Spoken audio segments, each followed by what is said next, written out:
প্রিয় শিক্ষার্থীরা, আজকে চলে এসেছি এসএসসি আইসিটির একটা গুরুত্বপূর্ণ ক্লাস নিয়ে। আজকে ক্লাসটি হচ্ছে যে বোর্ড কোশ্চেন সলিউশন এবং সেটি হচ্ছে যে তৃতীয় অধ্যায়ের। তো প্রশ্নটা নেওয়ার পিছনে একটা কারণ আছে। সেই কারণটি হচ্ছে আমরা অনেক সময় যখন দুটো যুক্তি দেখি তখন আমরা ভেবে নিই যে আর প্রশ্নটা মনে অনেক কঠিন হবে। অনেক সময় আমরা করি না বা পড়লেও দেখা যায় আমাদের কাছে মনে হয় যে প্রশ্নটা সলভ করা হয়তো কঠিন হবে। তো সেই জন্য আসলে প্রশ্নটা সিলেক্ট করা, প্রশ্নটা সলভ করা খুবই সহজ। দেখো এখানে চিত্র 1 এবং চিত্র 2, এটা f এটা x। তোমাকে বলেছে f এর সরলীকৃত মান নির্ণয় করো এবং চিত্র 2 এ বলেছে x এর মানকে নট এর দ্বারা বাস্তবায়ন করো। এই ধরনের প্রশ্নগুলো এটা তোমরা ঘাবড়ে যাবে না, তোমরা বোঝার চেষ্টা করবে যারা জানো। তো প্রথমে আমরা যদি f এর মানটা বের করি, f এর মানটা যদি আমরা বের করি আমরা কি পাচ্ছি? দেখো আমার এখানে একটা নট আছে, তার মানে এটা এই নট। এই যে রেখাটা এটা এই নট থেকে বের হয়েছে, তাহলে আমি এখানে একটা নট পেলাম এবং এটা যদি বাঁকানো আছে এটা অর গেট প্লাস হবে এবং শুধু b থেকে আছে আমি একটা b পেলাম। কিন্তু ওরা বের হওয়ার সময় কি আছে? উপরে একটা নট আছে, সেজন্য আমাকে এটা কি দিতে হবে? আমাকেও বের হওয়ার সময় উপরে একটা নট দিতে হবে। অর্থাৎ আমার এখানে আমি কি দেখতে পাচ্ছি? একটা হচ্ছে a নট প্লাস b, অর্থাৎ a প্লাস b নট। দুঃখিত, এটা a থেকে বের হয়েছে, a নট থেকে না, a প্লাস b নট। অর্থাৎ a প্লাস b নট এবং এখানে হচ্ছে কি আমার এটা হচ্ছে শুধু a, এটা শুধু শুধু a নট, শুধু কোথা থেকে বের হয়েছে? শুধু a নট থেকে বের হয়েছে। তাহলে এখন যদি আমি f এর মানটা নির্ধারণ করি, অর্থাৎ f সমান সমান কি হচ্ছে? a প্লাস b নট আর যোগ আকারে আছে a, এবং ওরা এটা পুরোটার উপর কি হবে? একটা বের হওয়ার সময় আবার পুরোটার উপর কি আছে? একটা নট আছে। তাহলে a plus b naught plus a, এটা হচ্ছে আমার f এর সমীকরণ। তাহলে আমি এবার f এর সমীকরণটা লিখে ফেলি। এখানে f এর সমীকরণ হচ্ছে যে a plus b naught plus a whole naught. Whole নটটা কেন? বের হওয়ার সময় উপরে হোল আছে। এবার আমি যদি এটাকে ডিমোগন উপপাদ্যের সাথে ভাগি, তাহলে a plus b double not, এই ইনটুটা প্লাসটা ইনটু হয়ে যাবে ইনটু b। এই যদি হয় আমার অবস্থা, তাহলে দুঃখিত, এটা a নট, এটা a নট, a নট আমি ভুলে a লিখেছি, এটা a নট হবে। অর্থাৎ এটা a, এটা a হবে, তাহলে a নট হবে। তাহলে এটাও a ডাবল নট হয়ে যাবে। কেন? যেহেতু আমি গুণটাকে ভেঙেছি। তাহলে a ডাবল নট মানে a, আর এখানে হচ্ছে আমার a plus b into a। এবার যদি গুণ করি a ইনটু a, হ্যাঁ, প্লাস a, অর্থাৎ ওই হিসাবে a ইনটু a মানে একটাই প্লাস a। এখন আমি যদি a কে কমন নিই, আবার কত দাঁড়াবে? 1 প্লাস b, অর্থাৎ 1 প্লাস b মানে 1, তাহলে a, অর্থাৎ আমার উত্তরটা হচ্ছে কত? a।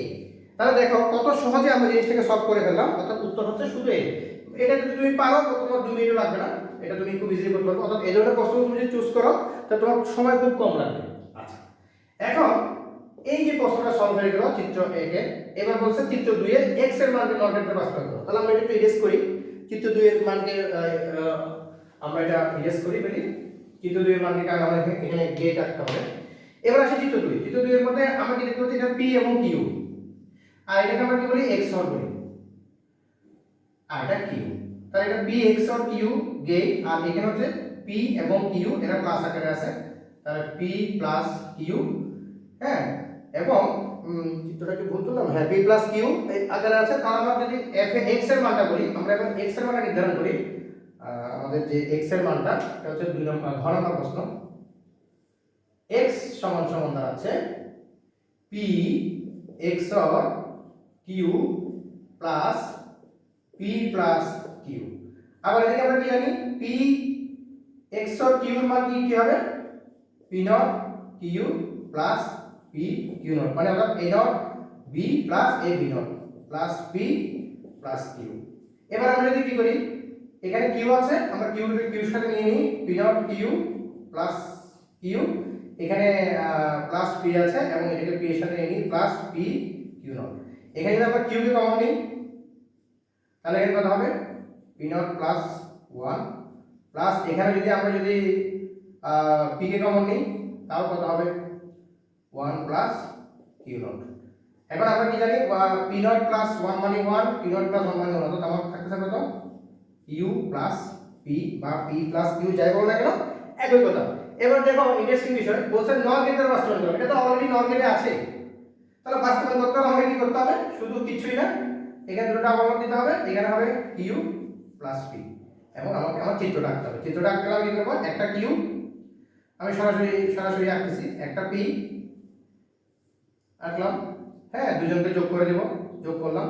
ওরা বের হওয়ার সময় নট আছে, নট দিলাম, আবার একটা বের হওয়ার সময় নট দিব, দেন বাস্তবায়ন কমপ্লিট। অর্থাৎ এখানে আর কিছু বাকি নেই। কেন এখন অনেক প্রশ্ন কেন? কারণ হচ্ছে আমরা কি জানি নটেই মানে হলো হচ্ছে কি নট প্লাস এন্ড। তাহলে এখানে দেখো নট এবং এন্ড ছাড়া কিছু সরি নট এবং অর অর্থাৎ নট থাকবে অর থাকবে। এখানে দেখো যোগ আর নট, এখানে দেখো যোগ আর নট ছাড়া কিছুই নেই। এই হচ্ছে আমাদের বাস্তবায়ন। দেখো তাহলে কত শর্টকাটে করে ফেললাম না? এটা আমি তোমাদেরকে বোঝানোর জন্য আলোচনা করলাম, করতে হয়তো 5-7 মিনিট লাগছে। আর তোমরা যদি আনসার করো তাহলে কতক্ষণ হবে চিন্তা করে দেখো। তো সেই জন্য প্রশ্ন চুজ করার ক্ষেত্রে কিন্তু তোমাকে অনেক বেশি ইন্টেলেকচুয়াল হতে হবে, কারণ পরীক্ষা হলে সময় একটা বিগ ফ্যাক্টর। তুমি যদি এই আনসারটা করতে যদি সময় কম লাগে, অন্য একটা আনসার করতে তোমার খুব বেশি সময় দিতে পারবে। তো সেভাবে তোমাদের ধন্যবাদ। কিন্তু অবশ্যই তোমরা কি করবে, ক্লাসটা যদি তোমাদের ভালো লাগে অবশ্যই বন্ধুর কাছে শেয়ার করবে এবং ইউটিউব এবং ফেসবুক যুক্ত থাকবে নতুন ক্লাস পাওয়ার জন্য। আর যদি আমার কাছে যদি পড়তে চাও অবশ্যই আমার পেজে আমাকে নক দিতে পারো। এক ন্যূনতম ফিতে তোমরা মাসিক ফিতে আমার ক্লাসে বিভিন্ন বিষয় পড়তে পারবে। ধন্যবাদ তোমাদেরকে।